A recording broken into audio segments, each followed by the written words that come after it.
Hey, everyone, and welcome to another episode of Out on a Limb podcast, where we are so excited to have a special guest with us today, all the way from Spain, who took some time out of his schedule, even though he's 6 hours ahead of us, to meet here on our podcast and chat with all of you. And his name is Mark Bajerski. We're so excited. Mark is an author and a healer. He's the founder of the Pure Energy Healing Academy. He has a YouTube channel that's fantastic, and we'll get into that. He has an online store where he sells his books and especially crystals and jewelry and some beautiful pieces that I'm super excited to share with you all too. So welcome, Mark. Oh, thank you so much for having me on. Yeah, fantastic. I love these chats. Yeah. Yes. And this is going to be a good one. This is fun. So why don't you start off, because I don't know this background of yours, but you're in Spain now, and I know that you are a powerful healer. You use a lot of crystals in your work, but were you born with these kinds of gifts, or did you have some sort of aha awakening moment, or how did that unfold for you? Actually, them two questions are very similar, because I think we all have that power, and it's just when that aha moment comes.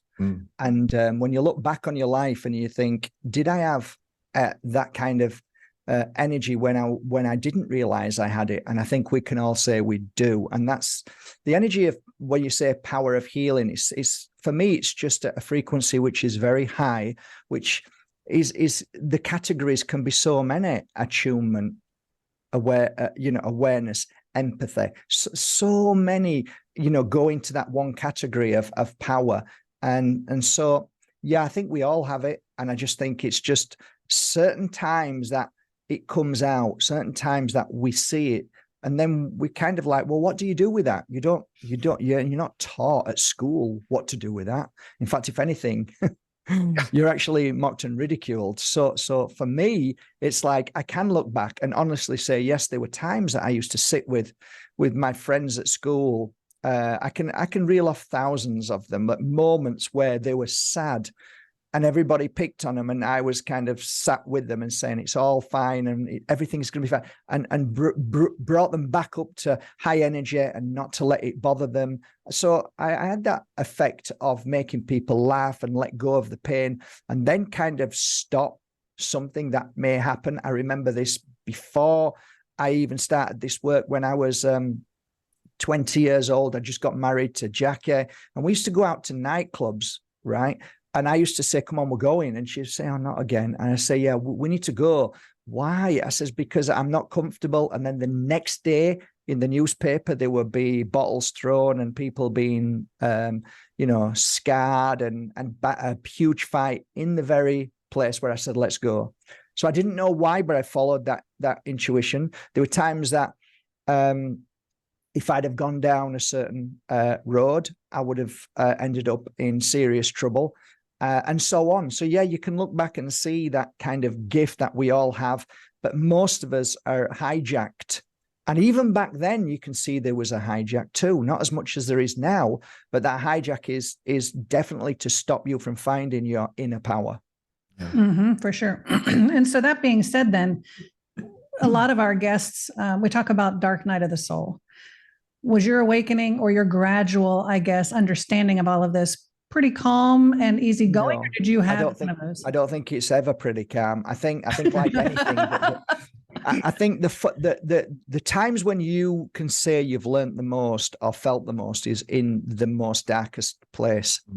So mine is a kind of, it's strange because I left the UK not knowing why, sold everything. We had 5,000 euros. We got into a transit van with some beds in, our two schnauzers, and my daughter China and my second wife Susie. We drove up to this mountain and we found a place to live. And imagine being a businessman and then not being a businessman, not having to think about your staff, not having to think about anybody. All of a sudden, for the first time in my life, I had to think about myself. And that's when I think a lot of people can say the same. Like when you look at yourself, when you're not busy with the, whether you call it the matrix that deliberately stops you from looking at yourself, But definitely from the moment that you have the time, that precious, beautiful moment to look at yourself without any interference,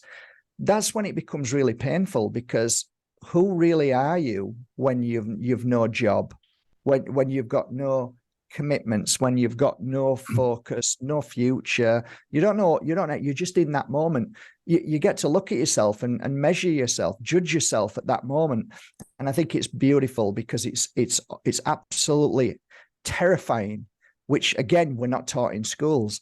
And right, what am I? Who am I? What am I doing here? What is my purpose? Because we've been taught our purpose is, oh, what you're going to be when you're older, Johnny? I'm going to be a fireman. I mean, this is all programming. It's all programming, you know? Yeah. So for the first time in my life, I was like, okay, who am I? What am I? And in the tears, in that pain and suffering, I think magic starts. That's when the real, it's almost like, if you believe in the spirit world, which I wholeheartedly do, they're like, okay, Mark's ready now. Okay, all the distractions have gone. He's in pain, but he's ready, because this is his moment. This is the moment that he is realizing who he isn't. I know that was me. Now he needs to figure out who he is. So then when the pupil is ready, the teachers appear. And that's exactly what happened to me. My teachers. That gives me absolute chills from top to bottom. I mean, that in essence is exactly what many don't recognize as those moments, right? They go into these dark places, but they don't realize that they're then surrounded by everyone that's going to help, but they're still blinded by the fact that, you know, I gotta do something for myself. I gotta dig myself out of this. Not necessarily, you know, this is when you got to listen. And many people turn their ears off because they still believe they have to dig themselves out of something. So, yeah. And, especially for men. Sorry. Yes. I was just going to say the big C, a couple of years ago forced a lot of humans en masse into that type of environment where all of the external identifiers were gone, whether it was their job, good or bad, friends, family, all these dividing lines and things like that. And they were forced to be in their home thinking about who they are. And do I even get along with my family? I work 60 hours a week because I don't want to see my family. Who and now are these people? Yeah. So you're right. No, so true. Everything that you said is absolutely right. Interesting thing though, that when you're in the darkness, we're so used to believing that, being in that kind of place where we create this darkness, which is basically a feature, which is basically, how do I put it? It's a false illusion of something that isn't there and we can't see, which we generally then think this is dark, this is going to go wrong, it's all bad. And it's the same thing as the program telling us, if we don't know who we are, if you don't know what your job is, if you haven't got a child, if you haven't got a house, if you haven't got a mortgage, if you don't go on holiday once a year, then that's who you are. That's what they've created for us. But when you step away from that, and I've had a lot of clients come to me when their awakening begins, I just simply say they're crying in front of me and I'm smiling saying, this is the most beautiful moment of your life. And all I can say to you is trust the pain that you're going through, trust everything that you're going through, because the battle between the heart and mind begins this moment, and you will conquer your mind. That's beautiful. Amazing. Wow. So, excuse me. So you said that you bundled everybody up in the van and you took off. What was the impetus for that? What was the catalyst that drove you into the van and on the road? No idea. I could give you bullet points of things that happened to me. I had about 5 different businesses. So I was kind of like an entrepreneur. I had 2 auction houses, an antique business, an antique shop. And in a shopping center, I had a shop right at the front as you walked in and one in the back. They were called Exhibit. And when people walked in, they'd come and buy stuff, and then they'd go out right to the back and buy stuff. And I'd get to see everybody coming in and out. And then moments where you just know something's going to happen. Larry was working for me, and I said to Larry, step back a minute. And he said, why? I said, just step back. So he stepped back with me, right? And then out of nowhere, a man came towards two men, and then they started taking out razor blades and trying to cut each other up in front of us. And then they ran out, and I turned, and Larry said, "How did you know that was going to happen?" I said, "I don't know. I just had a bad feeling." And then he said, "That's weird." And I said, "Yeah, it is, isn't it?" And then I said, "You know what, Larry? I think I've had enough. I think it's time to go." And he says, What? Should we shut?" "No," I said, I'm leaving town. I'm going. I can't cope with this no more. I don't want to bring my daughter up in this environment. And I went home and I said this to Susie, and Susie was like, "Yeah, let's go." So that was like, yeah, okay, nobody's stopping us. We put everything on eBay. We sold everything on eBay very quickly. And like I said, I gave the businesses away, actually. Just said, if you want them, have them, to the staff, and just drove to Spain. Amazing. Just drove to Spain. If anybody looks back, like if I look back on my life now and started thinking about, should I do this? I wouldn't have done it. So when people say, "Well, what made you do it?" I had no idea. And if I'd have had an idea and I had thought about it, I wouldn't have done it. Yeah. But you're saying there was incongruity going on there. Like something just wasn't feeling, something was not matching up, or were you not cognizant of it? You know what? The actual final month at Christmas, when I was running them two businesses in Kingsgate Shopping Centre, I was making more money than I've ever made. I was making on a weekend sometimes 15,000, and that was 20 some years ago. So I managed just at the very end, I managed to pay all my debts off. So that was like, it was incredible. I ended up with 5,000, and I was in debt because I don't know if you know, but if you run businesses, the only thing that's important is to pay your staff. It is to me. And then if there's any money left, then good, we can eat, that's how it felt for me all the time. So I'm paying the mortgage, of course. So everything that I was doing, I can't say I didn't enjoy doing it. I can't say that, like, who would ever think about saying, okay, why we're going when we're making so much money now and we didn't make it over the past 10 years? It's like, when you just do it because you're doing it, and that's it. And it makes no sense. And I had a closing party. I got all my friends to come. I'm leaving town. Please come. We had a big party. And my best friend, Vincent, said, "You know what?" He says, "I wouldn't have done this party." And I said, "Why not?" He says, "Because if it goes wrong, you're going to come back and you're going to be a bit embarrassed." I said, "You know what, Vince? If I come back, I'm going to have another party as a welcome home party." The prodigal son. I love it. I love it. So my thoughts are a little bit different than fear. And I think most people's life is based upon fear. Mm-hmm. They're always fearing anything that stops them from moving forward. And if you clear the fear, then you'd be surprised how your life will transform and things can happen. But most of us, because we watch 24-hour fear on the black screen, we are predominantly walking fear mongers to ourselves and to our destiny and path. And you know what else is kind of disappointing is when I left the Christian church and got immersed in the spiritual realm, the greater spiritual realm, you realize it's not much different, right? There's still the backbiting or there's still personalities. And unfortunately, there's still fear mongers. There are people that are spewing this 24/7 that call themselves truthers or spiritual people or whatever. I can hold my hand up and be part of that and say, yeah, I actually get dragged into that, and I have to pull myself.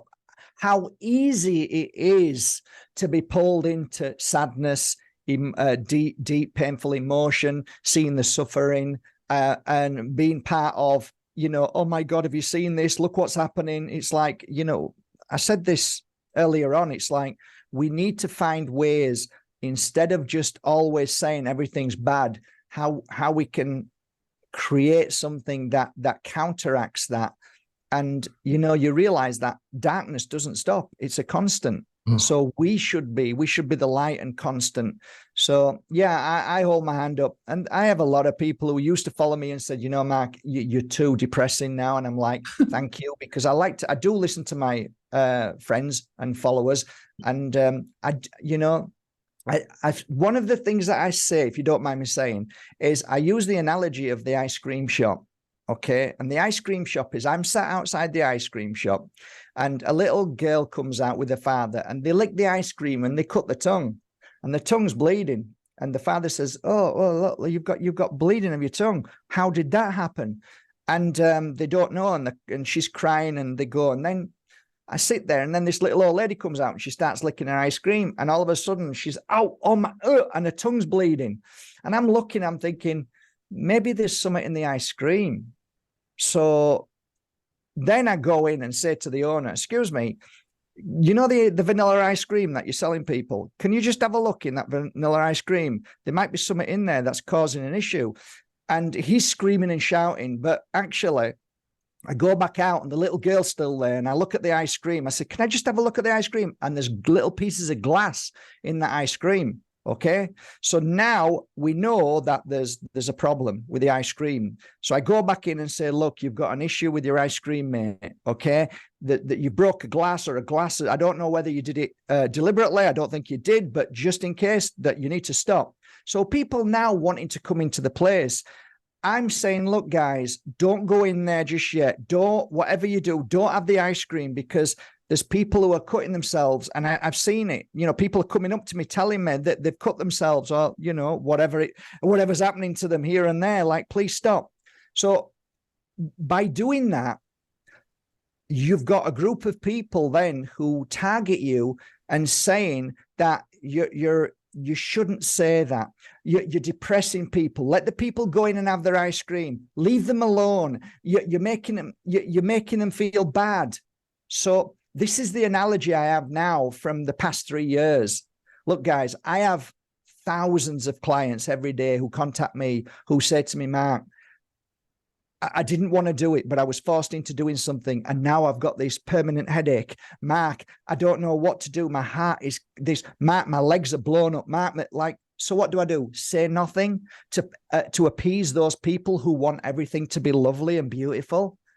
So it's very difficult finding the balance to speak the truth when you know something is wrong, and to look still like a good, kind, loving person who wants to spread the truth and love and raise our consciousness, but at the same time not to look like you're a fearmonger. Do you understand? Absolutely. It is a 100%. fine line. An example of that.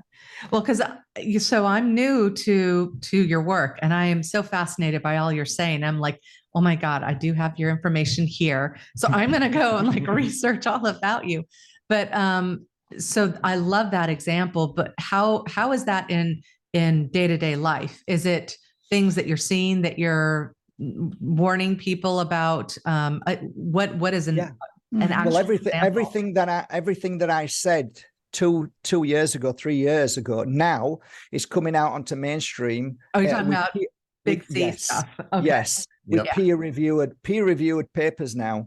They're saying everything that I said 3 years ago, which I was taken down. My Facebook page had, I don't know, 50 some thousand followers, 5,000 friends, taken straight down.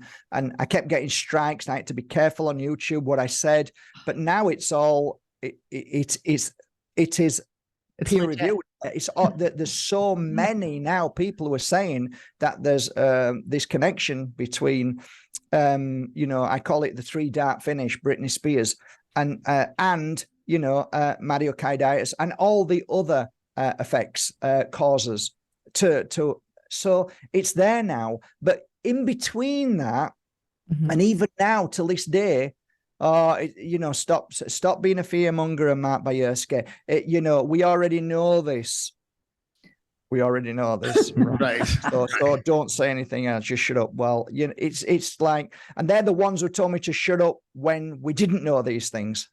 Yeah. So we're getting people saying, shut up because we don't know it. Shut up because we already know it. Yeah. Yeah. So it's difficult finding the balance. I call it the tightrope effect, and I'm writing a book about it. Yeah. I'm glad you're writing a book about that, because I went down that rabbit hole too. And I'm not a scientist, but I read and I learned, and I was shunned enough that I didn't have the courage you had to even begin to speak out, because I was so shunned by my family that I was just like, I mean, my immediate family was okay, but my mom and brother and all, like it was just, so to this day, like I've just thrown my hands up, can't do anything about it, so I love that you're writing a book about that. And hopefully it gets into the hands of the people that need to see it and wake up, it's. Well, I think a lot of people are waking up because of the suffering that they're going through. So when you talk about people awakening now, I say, oh yeah, it's absolutely true. There are people waking up to it now, and this is the hardest waking up for them they'll ever go through. We thought we went through the hardest waking up. Let me tell you, these people now who are trying to clear whatever it is within their body, they're going through, and nobody's listening to them. People the mainstream media are stopping them from talking. Yep. It's like, you guys, you're in my heart because I know what you're going through. But I get messages every day. So the encouragement is yes. And I try and help people with certain things. And a lot of people are coming out saying, these are the things that can help now. So it's good. It's good. We're actually quite amazing. We're quite amazing as healers, whether it's alchemy or energy healing or, whatever it is. I think within the consciousness, it's always wanting to try and help. So I think that's always going to be the light at the end of the tunnel, that we want to help our fellow brothers and sisters. And there's a lot of people to help right now. Yeah. That need it. Mm-hmm. Yeah. Were you going to mention something? Well, I was just going to say, it's, we talked about Dark Night of the Soul. Well, that's the old, we'll call that the old process. Whatever they're going to call it next is going to be bigger and badder than the Dark Night of the Soul. And it's going to make the Dark Night of the Soul look like a nice lazily walk through a nice flowered pasture. Well, because it has to happen more quickly. Yeah. But the thing about it is, this whole process took a good portion of humanity, and they buried their heads in the sand and said, no, meaning I'm not going to listen to anything else.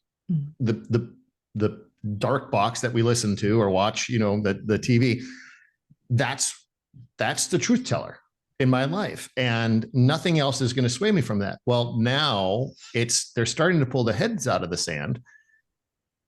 And now it becomes confusing. Who do I listen to? Yeah. And it's we, the light workers, practitioners, the healers that have stood fast in the spotlight of all this chaos. And that should be the beckoning call to others to say, look, I don't know if they're right or wrong, but they didn't sway from their truth. They lived their truth from the beginning. So maybe there's something behind that. And so we've seen the fluctuation back and forth between our clients, both sides of the fence. So, and obviously we're trying to, because this is going on YouTube, it's, we're trying to be, quite sensitive with our words, but it is that, it's this aspect of finding our own truth, and then those that stood fast in their truth to mirror that. So hopefully that made sense. Yes. Complete sense. Makes complete sense.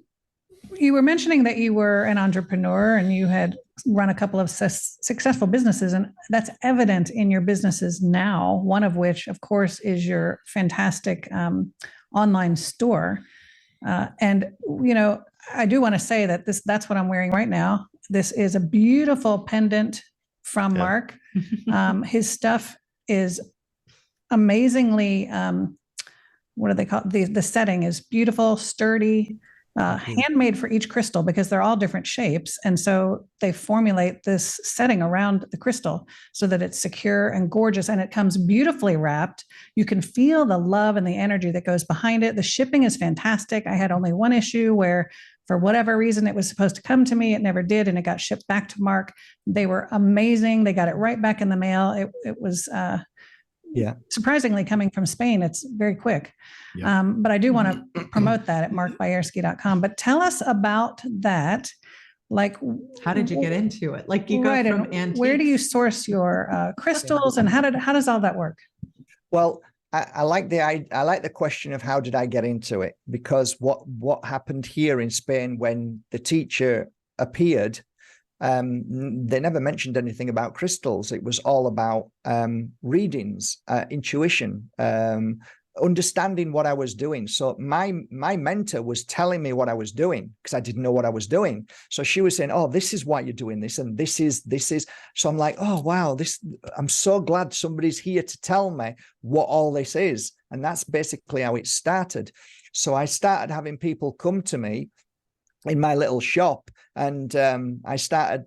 I had Doreen Virtue's cards at that time, and it was weird. I just cleared a shop out down below and brought everything up to a little shop here and put it all out. But the one thing that I thought, oh, them cards, wouldn't it be a lovely idea to put them on a table and let people choose their daily message, right? Because I wasn't really into any of it per se. But people used to pick the card up and read it. And then they used to say to me, what does this mean? And I'd take the card and start talking to them about the card. And then they'd say, where does it say that on the card? How do you know? How do you know I've got a sister that lives in Australia and that we haven't spoken to each other for 7 years? I'm like, do you know, I don't know. That's how it started. So like, I'd go back and say, why did I say that? And it was right. She said, you're in tune. You're tuning into the person's energy next to you. She used to talk about fragments of their energy inside, and they're called memory fragments, that she used to call them. She was a high priestess in Ireland. And yeah, she just ended up living 2 doors away from me. Like, seriously. So all of these things were happening. So I just thought it'd be a lovely idea to put these cards down. Anyway, it started that way. And then this one woman picked a card, and then I looked at it, and I can remember she was opposite me, and she lived in the village. And I said, this is about your son. He's not doing very well at the moment. And these are the reasons why. And when I'd finished, she was crying. And then she said, you've just healed me, Mark. And I said, no, I just read the card. She says, no, you've just healed me. And I said, I'm not a healer. She said, did you not hear what I just said? You just healed me. I said, I've never done healing in my life. She says, Mark, stop. What could be more beautiful than healing somebody and not even realizing that you're healing them? Isn't that the most beautiful form of healing? So she went, she was a school teacher. She left, and I thought about it all day. And then I said to my mentor, I think I'd like to learn about this healing. Anyway, she did this funny thing, and it didn't really work on my wife. She said, I didn't feel anything, but I wanted to do it. I wanted to experience it. So I started delving into healing, and funnily enough, somebody turned up who was a healer about a week later. So it was like, oh my God, this is just incredible.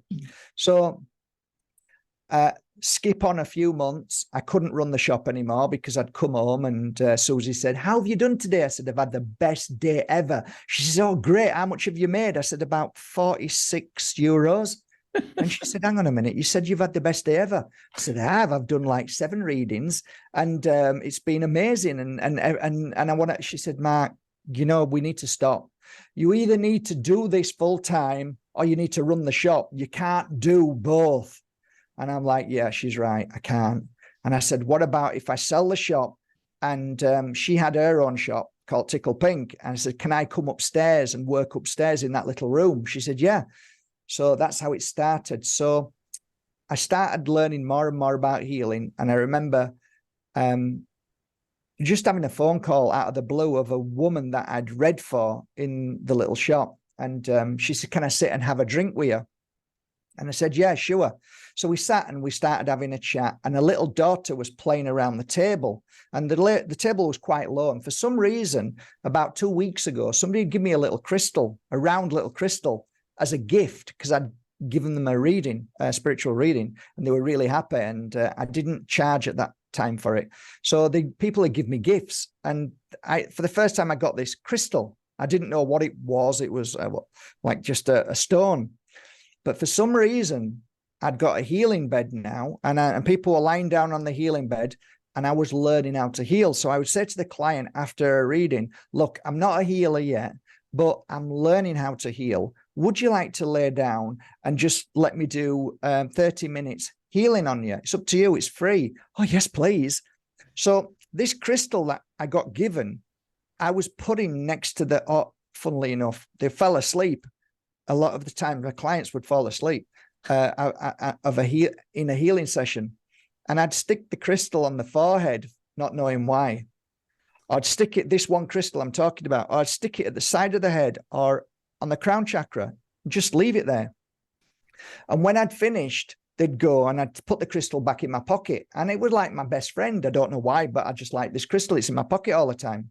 So going back to the lady, sat down, we're having a conversation. And for some reason, I took the crystal out. No reason why. Put it down on the table, not thinking that the little girl's playing and she's going to grab it. But she saw it and ran over and grabbed it. And she wouldn't let it go. She was like, she just wouldn't let it go. I think she was about 8, 9 years old. She wouldn't let it go. And when we finished the conversation, I think the mother said something like, oh, give the crystal back. And I said, oh, no, keep it, have it. And 2 weeks later, the phone rang and the same lady said, I want to talk to you.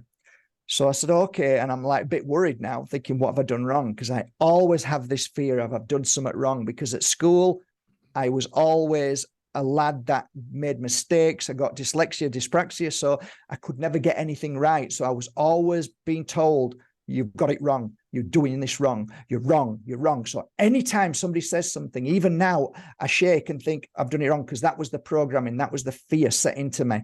And that's hard to get rid of, but I'm working on it. So going back to this lady, I'm worried. Is everything okay? Yeah, it's Mark, calm down. Everything's fine. Okay, good. Okay. So my daughter has been suffering with night terrors for as long as we can remember. And at roughly 2 o'clock in the morning, she wakes up screaming. Okay. And well, she said, after seeing you sitting down having a coffee, that night, she had no night terrors. And until today, after 2 weeks, she's not had a single night terror. And I'm like, oh, well, how was that then? She said, I'm going to tell you in a second. But secondly, she said at school, she was being bullied and the bullying stopped. I'm like, I'm so happy to hear that. And she said, and I'll tell you why I think it is. And I said, why? She says, my daughter took a crystal off you and she's not let go of it ever since. And I'm like, yeah, but it's a stone. She says, I'm telling you, Mark. And me being the person that I am, I'm saying, have you changed a food in any way? Are you putting music on a night? Are you putting any oil on, or doing anything that's changed? Or is anything, Mark, listen to me. Nothing has changed. Everything is exactly as it was 2 weeks ago. We haven't changed or done anything differently apart from the crystal. So I went, okay, that's right. So I put the phone down and I sat and thought about it. And as I started thinking about it, I'm thinking, shit, I've been putting that crystal on the forehead of my clients who then told me they were suffering from headaches, night terrors, worries, bullying. I'm like, this is too amazing not to see that this is no coincidence. Could it be that the energy that passes through you, which is so clever and knows how to heal night terrors, has gone through my hands into the client and also into the crystal, which has now become a memory in that crystal, which also now has the energy to heal people with night terrors, bullying, and all the things that was healing that client. Is it possible? And that's how I started the journey.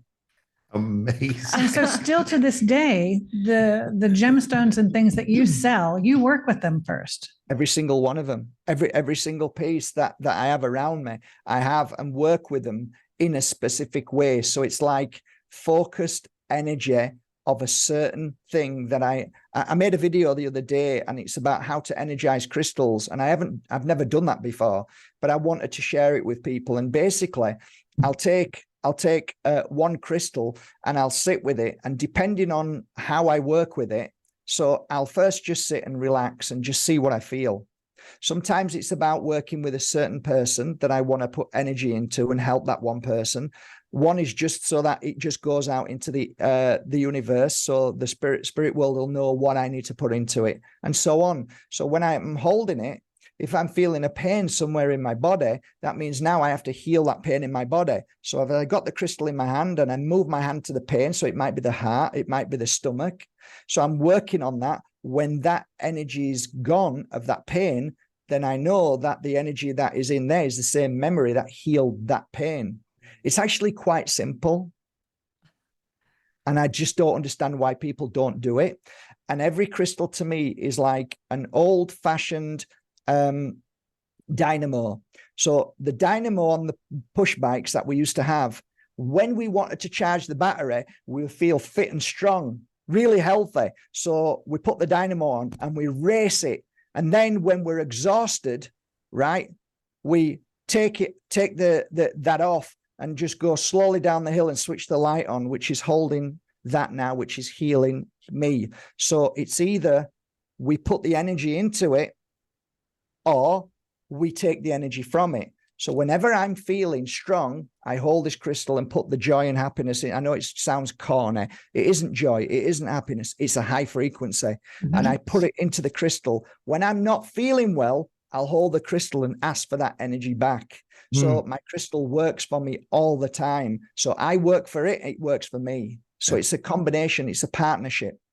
And that is what is so special about your crystals and gemstones and your jewelry over anybody else. And that is what I love.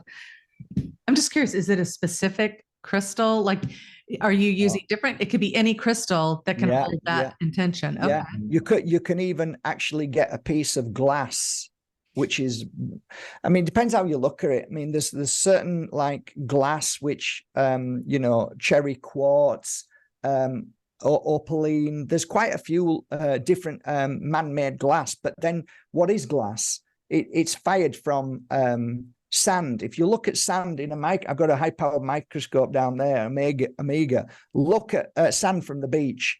It's basically thousands of crystals. Yeah. Yeah. So it's the same thing. Yep. So I don't know what your question was now. What was your question? No, that was fantastic. Yeah, I was just curious which crystal you used, and you were like, yeah, no, it's whatever you want. Because so many people are like, no, you have to use clear This or crystal that. or that, and you're like, no, it holds the vibration. And I've every crystal I've never met a crystal that I haven't been able to work on. So when somebody says no or you shouldn't, I'm like, really? Well, I do. Right. Don't touch that crystal. It's negative. Or you need to do this. You need to no, I don't. I've worked 20 years in a room with clients one-to-one with 2,000 crystals in the room. I've got 4,000 crystals underneath the healing bed. There's no involved. There's no such thing as no. It's only yes. And wow. I just don't understand when people say, don't let anybody touch your cards. Why not? Just come on. Thank you so much for saying that. Fear into everything. Thank you so much for saying that, because I am of the same understanding of that. That from my core belief, that's exactly how I feel. It's like, why can't you? If this is my crystal, okay, great, it's my crystal, but I'm going to let you touch every single one of my crystals. Exactly. It's almost a fear-mongering tactic that some people use to make themselves feel more bigger and egoistic. I've seen it in a lot of healers. That's why I'm very much somebody who practices alone, because I said to one of my friends back in the UK, he said to me, how are you enjoying this field of work? And I said, do you know how many jobs I've had? He says, yeah, I've known you from a kid. You've had tons of jobs. I said, this is the only job that I've ever been in that I want to morph myself into a greyhound and run like a mile when somebody said the spiritual, because there's so much ego, anger, jealousy. What is spiritual? Because if you look at it in that way, it's actually not what it perceives when you meet it. Oh, I'm spiritual. Okay. Right. Panic time. Yeah. It's like, I if somebody says, what do you do? I don't even want to say what I do. I have no desire to say I'm spiritual. What does that even mean? Yep. So I struggle with labels. I'm sorry to say, I struggle with all labels. When people call me things like, and I struggle even on my own website. Like I used to fight when Arlene used to say to me, but Mark, you are a psychic. No, I'm not. Yes, you are. And I said, well, what about all the other psychics? Some of them are really not very nice. I don't want to be labeled like them. Well, then why don't you support the word psychic so that people see that there is some good psychics? And I'm like, okay, she's clever. She's so clever. Okay, then I'll do my best. Well, we've had conversations about that. Yeah, that it's that the old paradigm, new paradigm aspect of things. We can no longer label ourselves, especially because we don't do just one thing. Right. It's an alchemy of everything. Uh-huh. Yeah. It's like we need a new word, but I don't want a new word. Right. I should speak for myself. So should you. Right. So whatever you do in your actions should speak for itself. So if somebody says to me, you're really nice, Mac, I really like it. That's enough. That, I thank you so much. What is it? Namaste. I honor you. Labels are there to put us in boxes, and stick yourself in a box. It's the most dangerous thing in the world, because then people can then point the finger at you. You're that. So that, because if I'm that, I'm going to then point out 10 other people who are that, and now I'm going to put you into the same label. Right. Labels are limiting. Labels are limiting. Which is exactly what I talked about in my book about going from the Christian paradigm into this greater spiritual paradigm. And it was all the same thing. Now I have to be in a box like I'm supposed to like to do yoga. Never done yoga in my life. I wear white linen. I know everything about crystals and essential oils. I knew nothing. So, and then I wasn't vegan either. I'm like, because I'm spiritual, I'm supposed to be vegan. I am now, but that's a whole nother story. Yeah. But anyway, they have labels, they have boxes for you.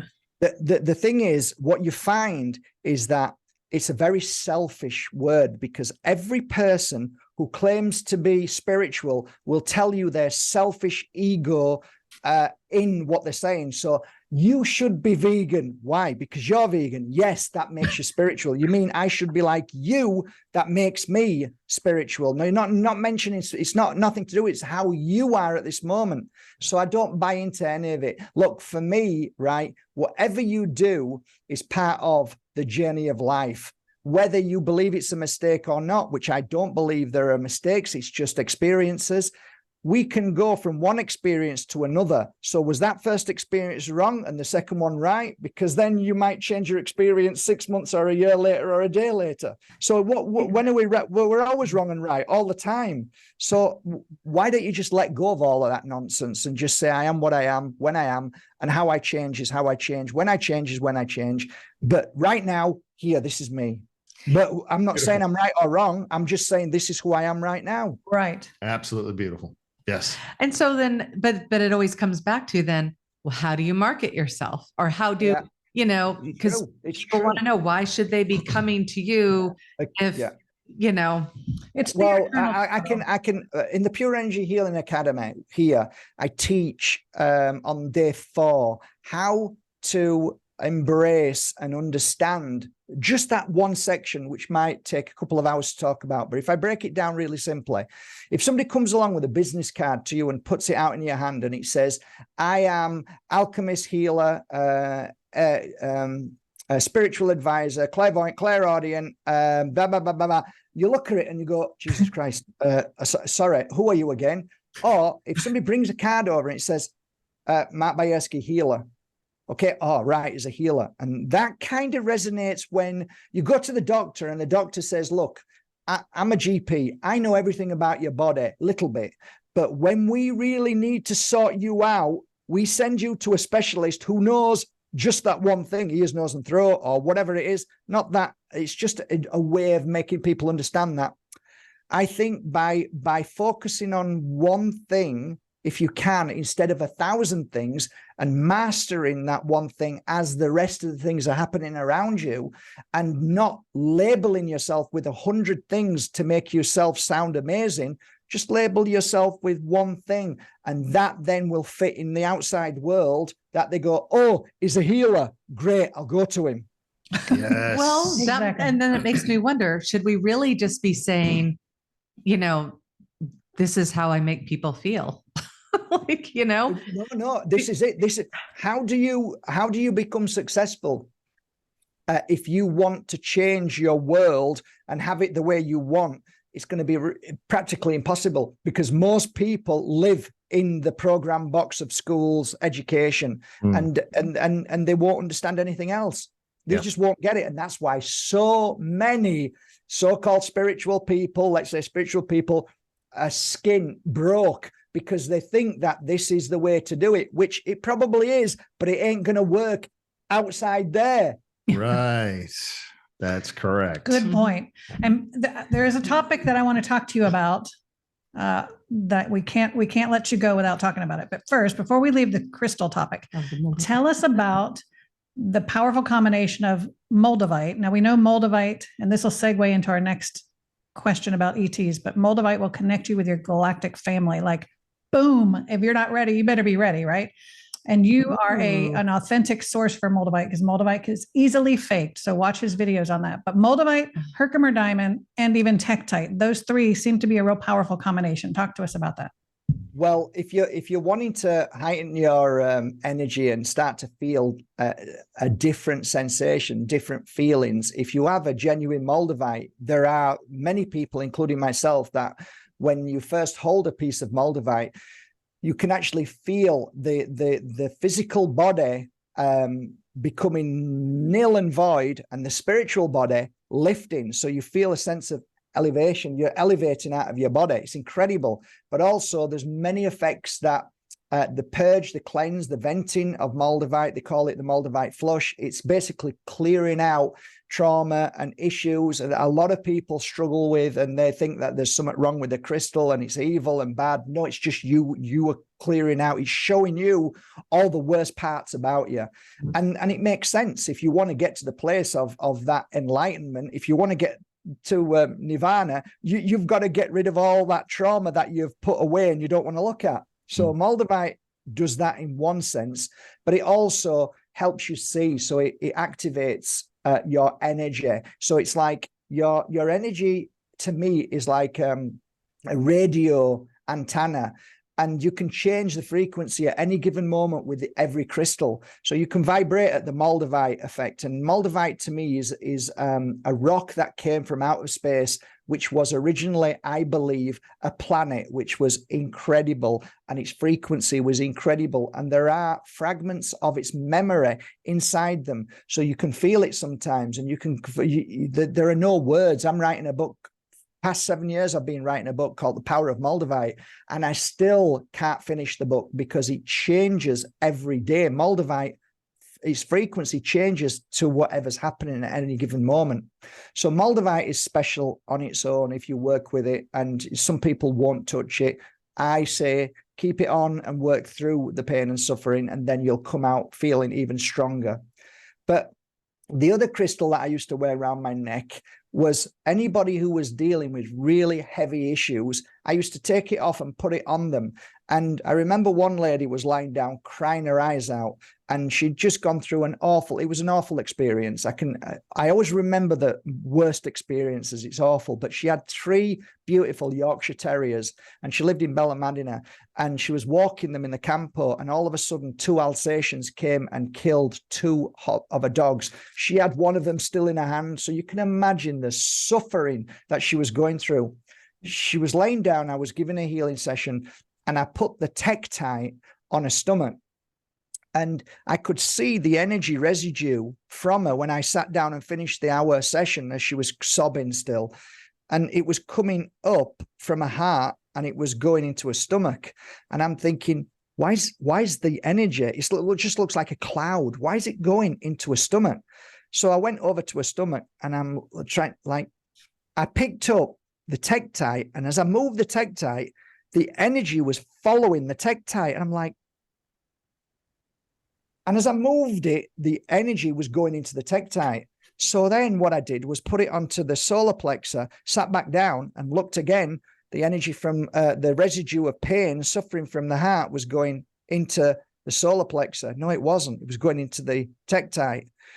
I did this a few times over the next coming months, and then I realized tektite was the only crystal that absolutely absorbs negative energy. Thus, that was always around my neck, and I always used to use it on clients. I used to give it away to people all the time who were suffering, and I used to tell them to, wear it, fairly low if you're getting a lot of problems with people being nasty and horrible, because a lot of the time, your second brain, your stomach pulls that energy. That's why a lot of people get stomach cancer. So that was the second thing. Now, I used to have a piece of Herkimer diamond, and it used to be around my neck. And I always used to find that whenever I took it off, my crystals would work amazing. But then when I put the Herkimer diamond on, they work even more powerful. And I realized that Herkimer diamond was one of very few crystals that could amplify any crystal it's around. And Herkimer diamond from the Ace of Mines in America is amazing. Now people are buying them, and they're buying copies from without even knowing, because there are Herkimer diamonds that can be mined in other countries like India. But if you get the genuine Herkimer diamond from the Ace of Mine, New York, you will feel that it's got this incredible energy. It's not only an energy that manifests anything around it, but if you put it on the third eye, you'll see colors, you'll see amazing cleansing and a clearing to be able to see more clear, to be able to feel more clarity in your life. So these three crystals were on me for many, many years. And one day I said, you know what? I think I'm going to try putting these three crystals together. And thus this became the most bought pendant on my website. And I have people from all over the world that swear blind by it and don't take it off. Neither do I don't take it. You'll always see me with it on. Yes, I love mine. I love it. So you guys can watch those videos. He goes into all sorts of descriptive videos about moldavite and how to tell the difference and all the healing properties of many, many crystals. So he has a wealth of information on his YouTube channel. So check that out. But I cannot let you go, Mark, until you tell us the story about, see, I'm an ET fan. And when I heard you tell this story about, because they walk among us and we may not know it, and you had one in a human body who came to you for healing. Yeah. Do you remember the story, and that you couldn't tell us about I tell the story that I can't say it's 100%. All I can tell you is what my experience was.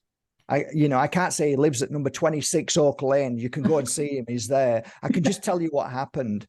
And the strangest of things, when I started doing my readings at that time, when the phone call came in from this man, it was like, this was just the start of this weird moment. The phone rings and the man asked to have a reading at an early hour in the morning. And I'm like, yeah, sure. When do you want to come? Tomorrow? Yeah, sure, I can do that. Put the phone down. I'm like, why did I just say that? I never say that. I never work that early. I live in Spain. We don't even start till 10 o'clock. What am I doing? So my appointment book obviously was empty because I didn't start till 10. So this guy comes at 9. So I open the door and I turn around. There's this lovely, smart gentleman, very handsome, taller than me. And I turned, I says, oh, you're my first appointment. He says, I think I am, or something like that. I said, okay, well, we'll go straight upstairs, lock the door behind. So the shop's closed, doesn't open till 10. We go upstairs. He sits down, I get ready with my oils, and I sit in front of him. Please don't speak. Just allow me to share what I need to share after the reading. Anything that you'd like to confirm or any questions that you like, please ask me after. So I don't know who he is, no idea. Don't know. I don't even think I asked for his name. Anyway, he sits down and I starts working by placing my hands over his hands. And that's how I used to feel his energy. So when you place your hands over somebody else's hands, you can normally feel, like I can say, if you've stubbed your toe, if you've had an issue with your elbow or your, I can feel it on your, because I feel it. So I become a mirror image of energy and feeling. So I'll say to my client, perhaps, look, if you feel like there's something wrong with your kidneys or liver, you need to look, cleanse it out. And then other things like, are you happy? Are you sad? Have you got deep trauma? So I'm scanning. It's called scanning. So I'm scanning. Nothing. I felt nothing. So I thought, oh, bloody hell, it must be early. It's because it's early. It's too early. And he looks at me and I said, sorry, so I get my oil again, rub my oils on, deep breath, and put my hands over his. Nothing. Absolutely nothing. So, okay, I get my cards out, shuffle my cards, and then start the reading. So I turn the card over, and normally a card would start me off like I'm up, and I look at him, and as I look at him, like he's got these beautiful blue eyes. He's got gorgeous, messy blonde hair, but smartly dressed. His skin is beautiful. Like I look in his eyes, right? Because I don't normally look in the eyes because I'm busy doing the reading, but I look at him and he's got these beautiful blue eyes. I look down again and then I look at him and I'm like, I can't feel. And I look at his eyes are gray. So now I'm like, hang on a minute. I can't get my cards. Did his eyes just change color? I'm trying to be professional. I said, right, I'm going to try again. All right. So I mixed the cards up, tried again, looked at him again. His eyes are blue again. Now I'm like, this is just weird. And I said, look, I'm really, really sorry. And this is what I said. I'm really sorry. I don't know what it is, but I can't feel anything within you. I can't feel any emotion. I can't feel anything. I can't even attune to my cards. I said, I don't know whether it's early in the morning. I said, but it's like I've just lost my gift. And he looks at me and he smiles and says, that's interesting. And I said, but what I can do, because I know inside healings always work. Like, so the healing is always going to be good. So I said, if you like, we can do a healing session. I could give you a healing session. Fine. He gets up, lies down. I start the healing work. I'm starting to scan a little bit, work on his body. Again, I get no feeling, nothing. I can't feel as if I'm giving him anything. I can't feel, my hands aren't going tingly and nothing, no feeling. It's like there's nobody there. So I kind of stopped after like 10 minutes. I said, excuse me. And like, he opened his eyes. I says, I've never experienced this before. I am not getting any feeling. I don't feel like there's any work being done, given. And he just smiled. And I said, I'm sorry, but there's nothing I can do today, which I've never done before. It's never happened before. So he gets up and I'm saying, I'm trying to explain, but I can't because there's no words of what's just happened. And he said, that's interesting. That's all he said. That's interesting. He gets up. We go downstairs. I said, obviously there's no payment and I'm sorry. I am deeply sorry that I haven't been able to give you a reading or a healing today. And I felt bad as well, but he was fine. He walked away. That morning, I went up to this mountain and I sat down and I started to try and understand what happened in that session.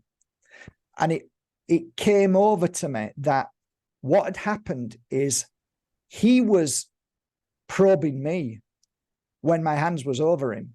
He was taking my energy and feeling me and getting all what he needed from me to see who I was.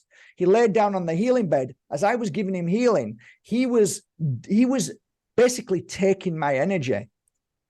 And I realized that wasn't normal. That wasn't of this world. That man's eyes changed. They were not the same color. Can somebody's, I went onto the internet. This is how I am. Can somebody's eyes change color within 1 hour? I'm trying to find anything I can to make sense of where this came from. Add all of those little things up. And I honestly believe that he was not of this world, but maybe was of this world. And some people have said to me, why do you think he came? And I said, the only conclusion I could come up with was that I'm a healer, I'm a psychic. They want to know if we're able to attune to extraterrestrial. Are we able to actually pick them up and see and know that they're extraterrestrial? Ooh, Fascinating. why? yes. That would be my next question. That's my story. That's Wow. it. Whether it's a story, whether I meet him one day and somebody says, "Oh, that's my dad," you're full of shit. I don't know, but I've met them. I just saw him then, never saw him after. If somebody said to me, "Would you recognize him?" I'd recognize him. Yeah. Even if he's older, I recognize him. Well, we know they're Jaw, walking among everything. us. They're walking among us. And we had Valiant Thor. That's a famous story. You know, Mhm. they're in human body. Our guides have said that we would not recognize them unless they wanted to be recognized. But it is fascinating that, I mean, Mhm. the conclusion you've come up with, and I from a point of understanding, I think it's a valid point. It's, you know, they want to make sure that at this particular point, if and I'll put an if in there, if they are actually embodying themselves as humans and they are walking amongst us, they don't want their cover blown. And they, you know, they want to remain as, you know, as humanistic as possible. And so, yeah, to go to gifted healers and psychics to see, okay, am I coming out of my shell, or am I still deep, deep in my, But they are also monitoring humanity's evolution. And so it might be that they want to come to the spiritual. That's what I was going to say just then. I could be completely wrong, and it could be something completely different. And so I'm very open to saying I ain't got a clue, to be honest. But what I do know is what I experienced, and nobody can take that away from me. That's right. And they when you have that knowingness, right, they can understand a lot from our energy, and it's sort of like a download where they're getting information and they're going back to report where we are on our evolution. I've read for well over 10,000 clients. So 1 out of 10,000 clients. I don't think it's something that'll happen every day if it did. Right. Right. Yeah. No, absolutely. Well, gosh, we could keep going, and that's only the tip of the iceberg with ET stuff and all of the knowledge base that you have. So hopefully maybe one day down the road, we can have you back to continue this conversation, but we want to be respectful of your time, and we thank you so very much. How can people find you? Just close their eyes and ask spirit. Just a joke. I love it. Best place to go, because I've got 2,300 videos on YouTube and they're all free. So if you want to learn and you have got no money, it's the best place to go, because there's so many videos on so many different subjects that I've encountered over 2 decades of working with clients.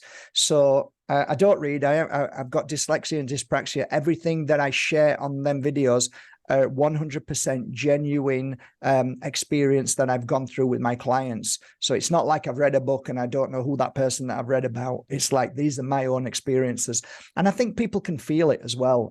When people watch it, they think, that he doesn't know what he's talking. They actually say, oh, yeah, well, I think he believes what he's saying. Yes. Whether they believe me or not, well, they believe what I'm saying, which is pretty cool, really. Because a lot of people do say, well, you're fairly genuine and authentic. I try to be authentic as possible and to the point. I don't blow things up out of massive proportion and claim any huge claims. I've never been that person, but I am here to say that there is another world besides the world that we've been programmed into. And once you step into that, you realize that there's so much more out there that we've missed. Absolutely. For sure. Beautifully said. We will have all of your information down in the description, because everything is just under your name and it's very easy to find. So I highly recommend people look up your YouTube and your website and get to know you a little bit better. And I thank you so very much for being with us on Out on a Limb podcast. And thanks to our audience for watching. Until next time. See you guys. Bye.